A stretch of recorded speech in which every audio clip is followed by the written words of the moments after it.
Breaking: DSS raises alarm over alleged plot to destabilize Nigeria. DSS raises alarm over alleged plot to destabilize Nigeria, warn those behind plot to watch it. To my dear listeners from wherever you're listening from, I greet you and stay tuned as we read today's news. The Department of State Services (DSS) on Tuesday raised the alarm over alleged plot by certain groups and individuals to cause a breakdown of law and order in the country as the Youth celebration approaches.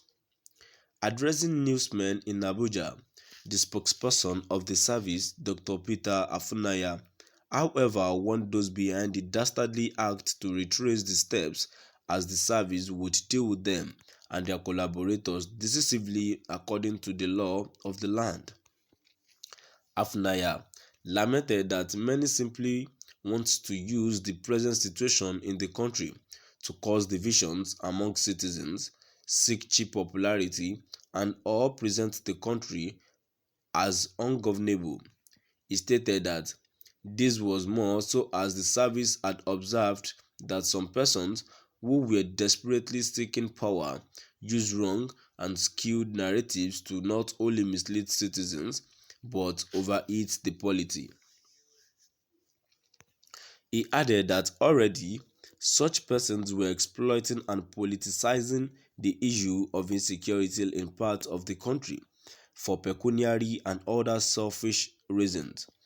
He also raised the alarm that recessing members of the National Assembly and state houses of assembly and other public and private sector workers on vacation may be predisposed to threats of various degrees. Afunaya pointed out this also applied to Nigerians who may travel from within and outside the country to join their loved ones for the celebrations. According to him, these individuals were susceptible to kidnapping, hijack, assassinations, armed robbery, and political manipulations. The service therefore warns that those who are involved in this evil plot of destabilizing the country should desist from such act.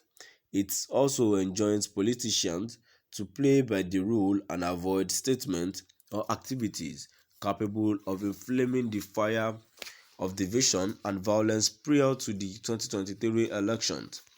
Opinion muddlers, like the clergy, religious and traditional rulers, are also to guard their utterances and avoid inciting pronouncements. In a related development, it is common knowledge that criminal elements will heighten their inglorious activities before, during, and after the festive period. Therefore, religious and community leaders, hoteliers and operators of markets, parks, recreational and relaxation centers are to be at alert and watch strange movements and activities around their facilities. Such facilities include places of worship, palaces, markets, schools, and other public buildings. Owners and operators of these public spaces and their patrons should endeavor to isolate and report suspected rogues to security agencies for a prompt response.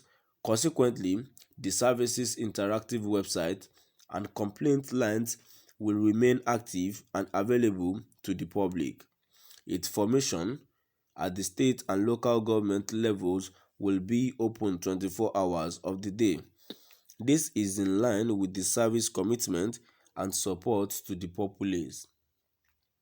As schools vacate and students return home for holidays, there is a likelihood that subversive gangs will target them for recruitment or undesirable intent. This may include, but not limited to, financial crimes, armed robbery, civil disobedience and violent protest, substance abuse, banditry, and kidnapping. In this respect, parents and guardians are advised to be watchful of their children and wards and ensure that they do not engage in unlawful acts. Aside from students, recessing members of National Assembly, state houses of assembly, and other public-private sector workers on vacation may be predisposed to threats of various degrees. This also applies to Nigerians who may travel from within and outside the country to join their loved ones for the celebrations. These individuals are susceptible to kidnapping, hijack, assassinations, armed robbery, and political manipulations. They are advised to be security conscious in order not to fall victim to this attack and destructive political maneuvers. Let me reiterate at this junction that those who sponsor kidnapping, banditry, terrorism, insurgency, and all kinds of attacks on security agents, civilians, and vulnerable populations should have a rethink. These persons, whether in the north or south, know themselves. There is no doubt that they have crossed the lines and it is now time to crush them.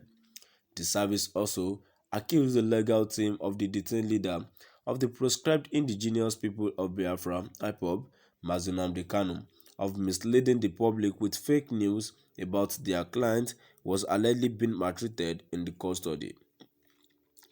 Afunaya pointed out that contrary to what was being peddled, Kanu was not being starved or ill-treated in any way.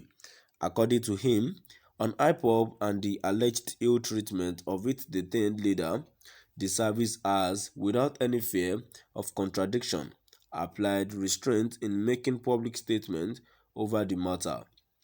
The reason is simply because it avoids joining issues, especially over a matter that is sub judice, but for the sake of transparency and democratic accountability, the service has decided to make some clarifications. The service denies all the inciting allegations by IPOB and states that Nnamdi Kanus is not in any way maltreated in custody. Accusations of maltreatment negate the service standard operation procedure on the implementation of rights of a suspect.